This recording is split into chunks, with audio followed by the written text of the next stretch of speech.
When you're speaking, we'll take them down. Okay, hit the button. Okay. I call the meeting to order.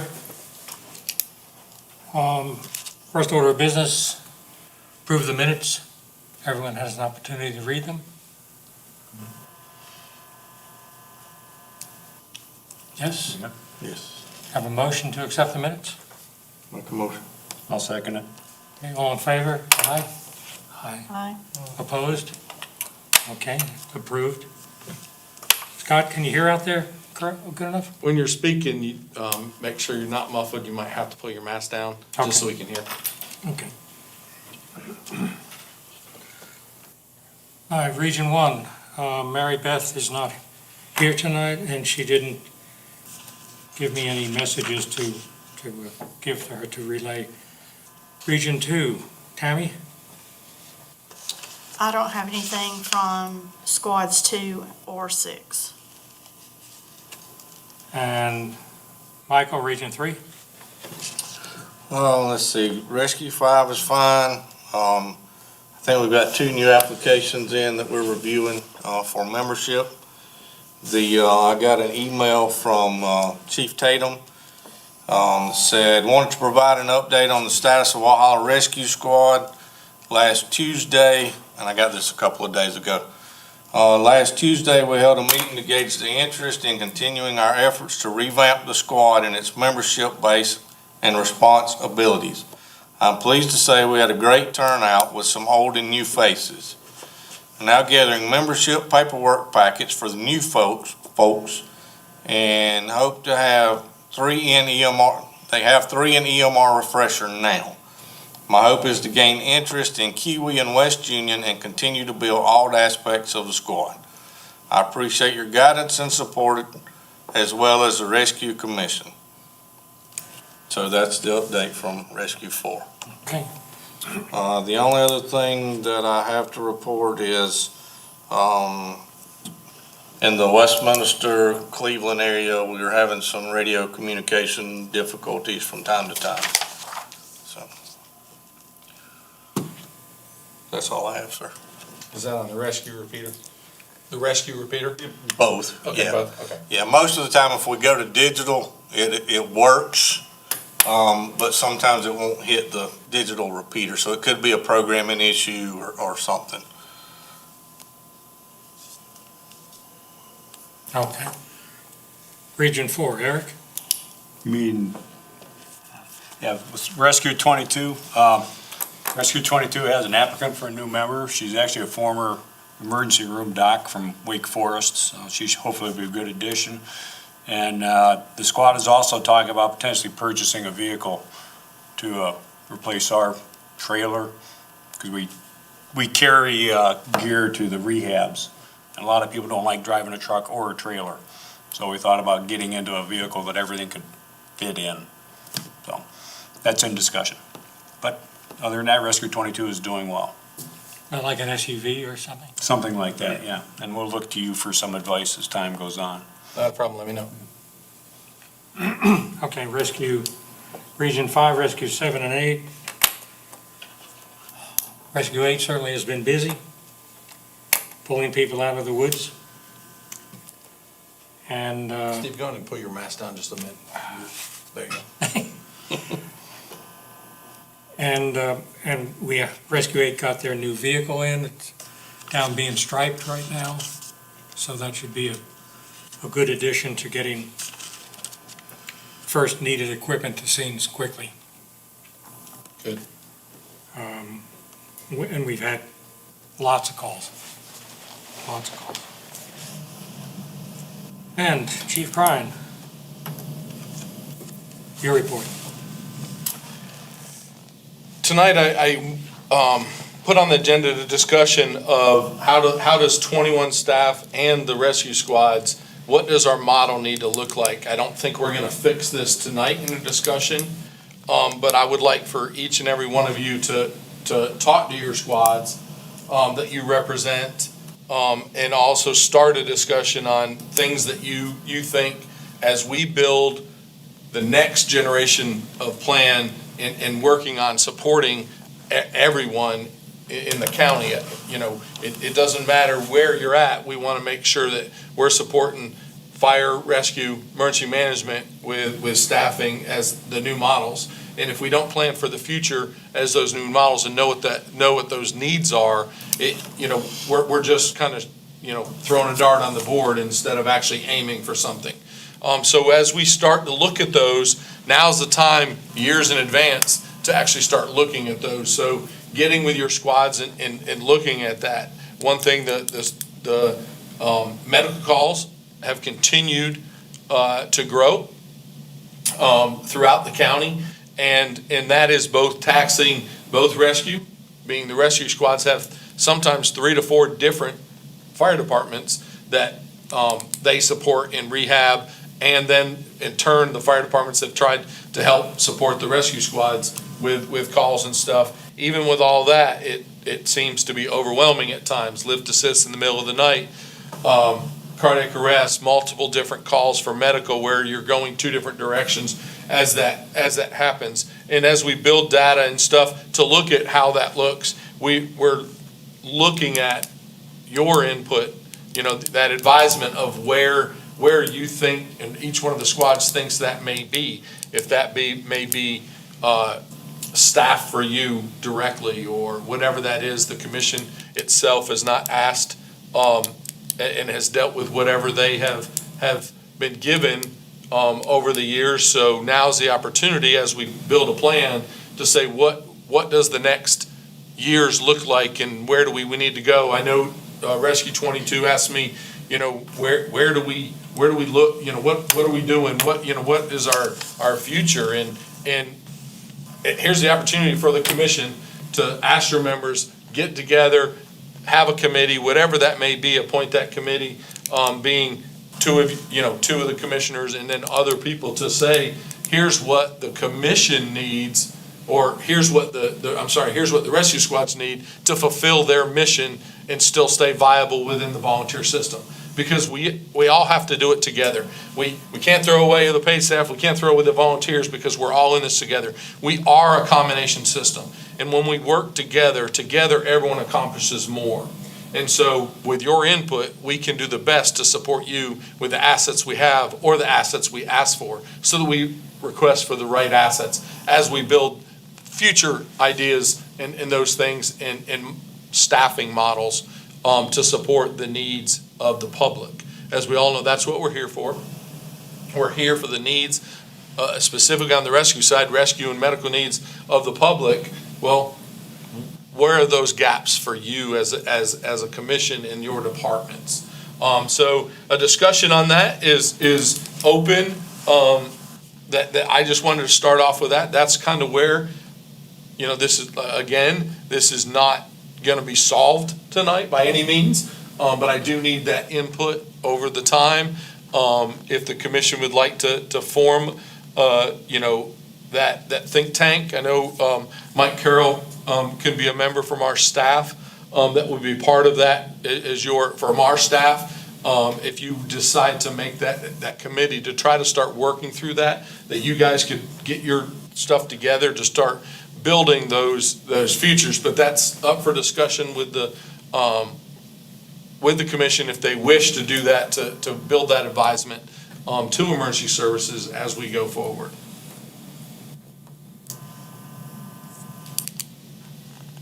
I think one thing we need to look at, Chief, that we can fix immediately, and it's not necessarily an issue with 21 staff, especially cardiac arrest calls.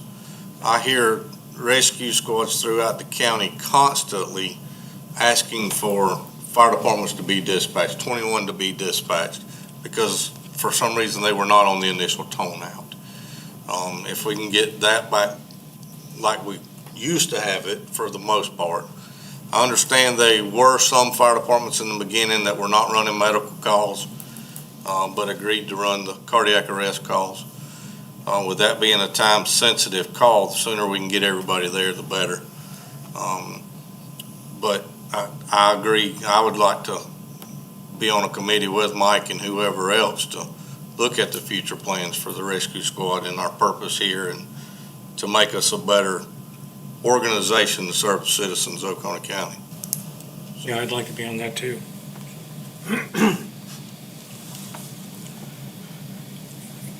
I think we're probably looking at increasing 21's footprint, not only at night, where we certainly have a lighter crew, but when I hear them dispatching 21-2 from down at South Union to a call in Car Shiloh for an auto accident where they have extrication. And I just say to myself, they're 20 minutes away. You know, we need to do a better job at that somehow. But I think what you said recently about putting the units, the equipment into the 21 units to see where they are. So, correct, and that's something we're working on specifically, not just for cardiac arrest. We can definitely look at the box alarm system, and make sure we're have that labeled right, in the box alarm system to get the right assets there. But with the trial program that we're getting the equipment in for to geolocate and the actual units, we can start, if that works out the way we are told it works out, we can start to send the closest staffed unit instead of just a static unit as we look at them today. So I think in both sides of that, we can work on your point. We actually spoke about that today, about the box alarm systems. I'll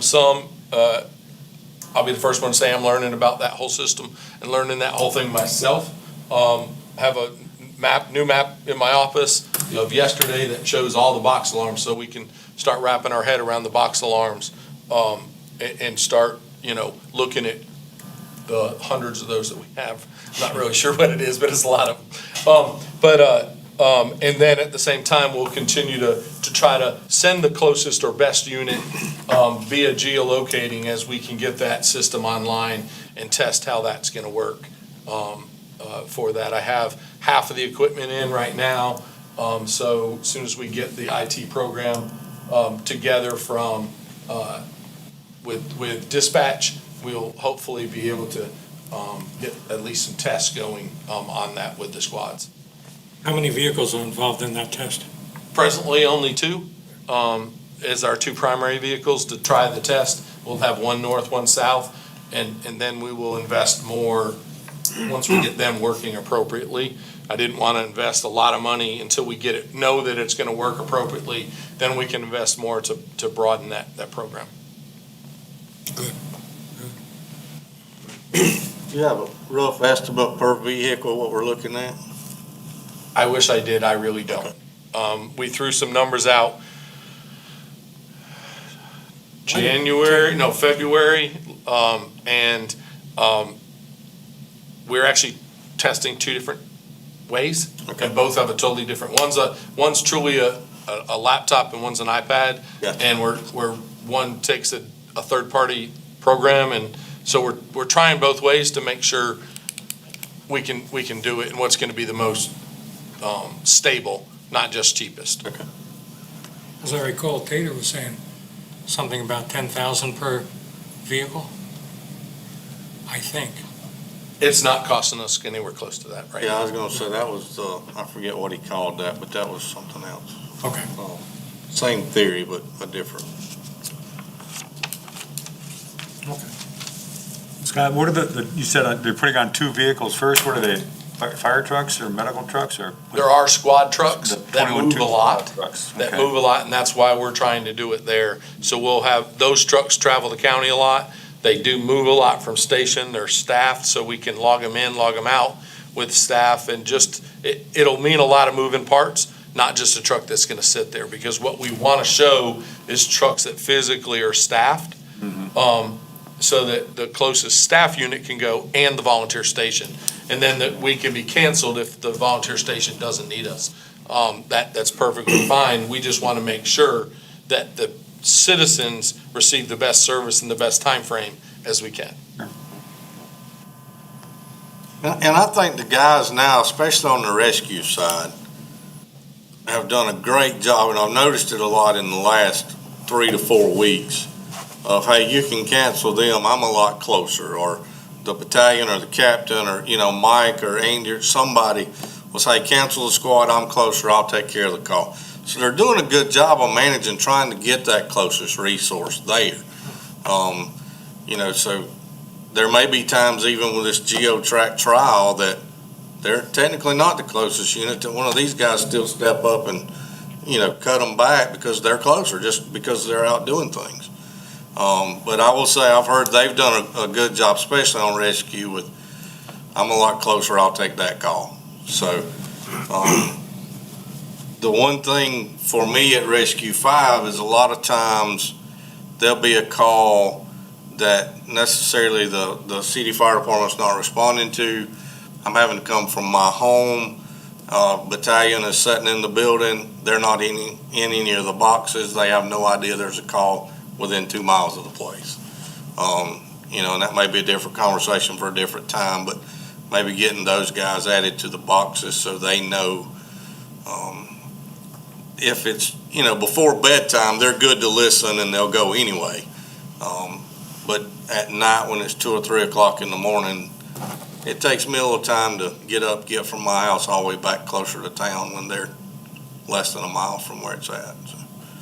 We can look at that while we're looking at box alarm stuff on it. Okay.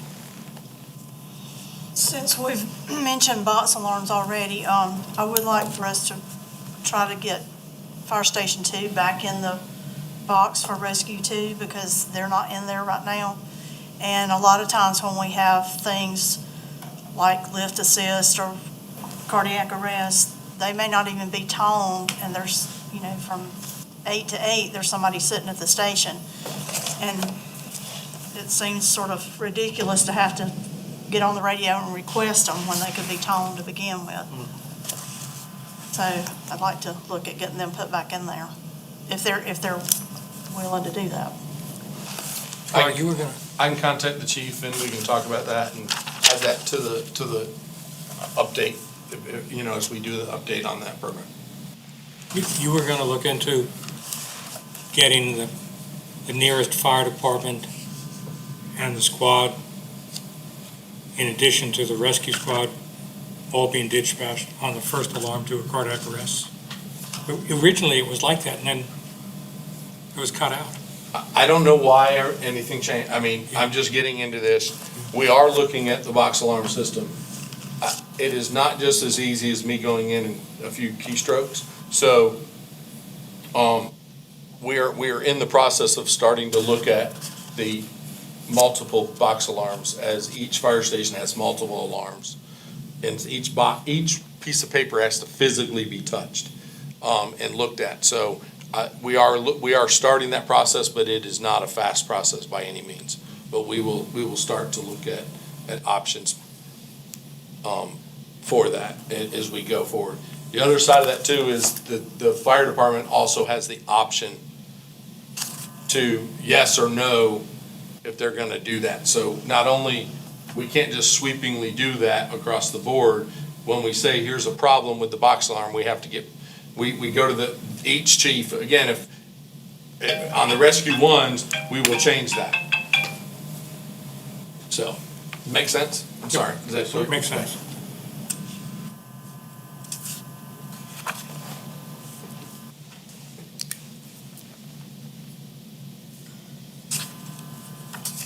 When you mention future plans, and this is just discussion, conversation topics, and we talk about needing more 21 staff.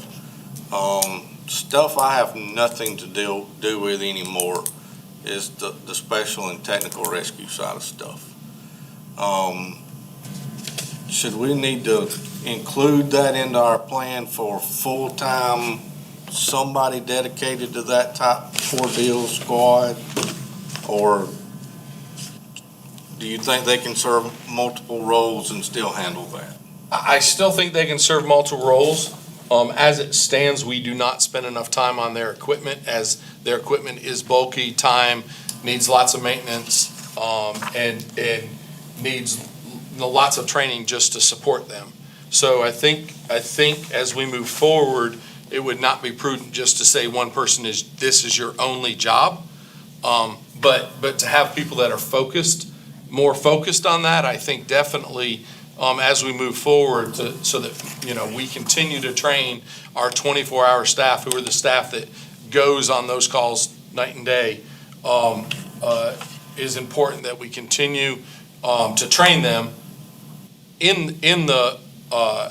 for the training of special rescue, dive, hazmat, and search and rescue, as it is.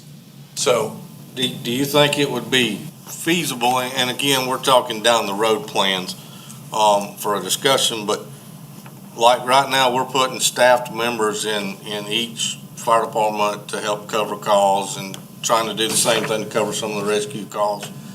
Would it be feasible, based off current call volume and rising call volume, to have somebody dedicated for that group? And then when you have searches, potential stuff on the lake, river, that they could handle that and take it off the battalions to free them up? Or do you have any thoughts on that? I think that's what we need to talk about in the group. Okay. And that is to look at what those feasibilities are, and then also, to say, all right, this is where we're at right now, but if we continue to go down this path, example, the number of times we've been called out because of COVID, putting everybody in the woods, we've had more call-outs this year carrying people out than we've had in many years. So the volume is up. So at this rate, if it doesn't go back down, what are we doing to our volunteers, number one? What are we doing to our staff, number two? And where does that need to be as we plan for the future? So I think that's exactly what I'm talking about when I say we need to discuss where do we need to be? And we don't need to just look at medical. We just don't need to just look at rescue as special rescue and dive.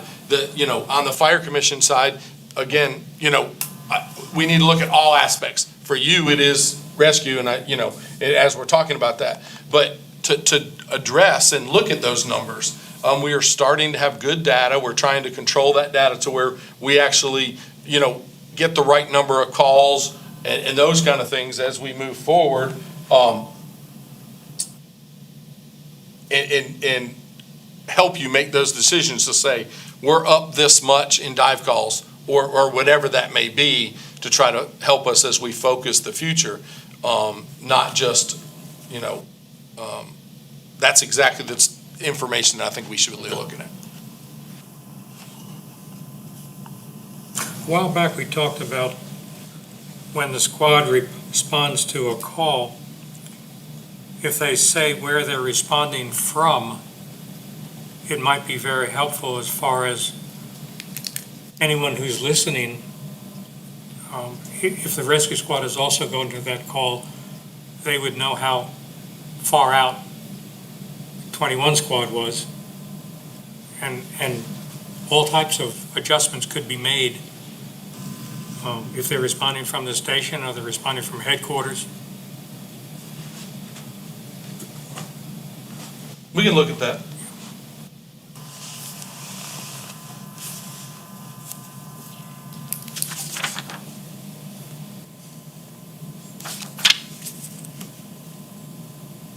So I actually think we need a motion to say you're gonna form that committee and then appoint people for that committee. Okay. And then I guess each one of the commissioners could get a person from their area to be on that committee. But I think that's kind of what we have to do at this point to form the committee. Thank you. Anyone make a motion to form a committee to look into this? I'll make a motion. Anyone second? I'll second it. Good. All in favor? Aye. Aye. Opposed? Okay, that passes. And any commissioner that wants to be on that committee, we can do that, or if you want to get someone from one of your squads to be on it. Only two can be on that. Only two commissioners can be on that at a time so that you don't run into the commission. Oh, So, okay. so two commissioners can be on it, and then others will appoint someone from their that wants to be a part of that advancement. Okay. So, Would it? Um, Go ahead. I was saying, how many members should be on the committee? Do we have a number? 4, 5, 6, 7, over? I haven't formed one yet, so this is the first one. Would it be out of line to, sorry, Mike, not trying to put more on you, but to put Mike over this committee and then us pick the folks and then us rotate through at different times and give our points of view to that committee, since they're gonna be reporting back to this group anyway? We'll have to check on that. I'm not sure. The ordinance might speak to that. Yeah, well, I don't have that right in front of me. Okay. So, but I don't have a problem with that, but Okay. yes. But I don't know. Just trying to give everybody's Yeah, input. oh, yeah. Say thank you, Mike. Thank you. We got your back. What you're saying is that if there were no more than two of us there at a time, Yeah. of us. Yes. Is what you're saying. Yeah, so, we could have, if we had a committee, then go one night, we could go another night, tie it all together. But the more I think about it, I'm with Chief Crine on that. I'll have to get guidance. I was shooting from the hip, sorry. I know if we do, I know as long as we do two, we're good. Okay. Because I do foresee in the future us having more than one committee. Yes. I know it specifically talks about us having those, so as we go through that, others will have plenty of time to do other work Oh, yeah. if we're doing what we're supposed to be planning for. In the absence of Mary Beth being here, I'd like to say about Seneca Rescue there, they seem to be moving along. I just made ID cards for 8 new members, and they're all paramedics, EMTs, and just 1 EMR. So looks like they're doing quite well in their initial reforming of that squad. Awesome. So, okay. You have anything else, Con? I don't, that's all I had. I just wanted to make sure that another month didn't go by before we started talking, getting that group together. All right. Well, I guess we're done with business. If anyone would like a motion to adjourn? Anyone would like to make a motion to adjourn? I'll make a motion That's to a hint. adjourn. Is there a second? Second.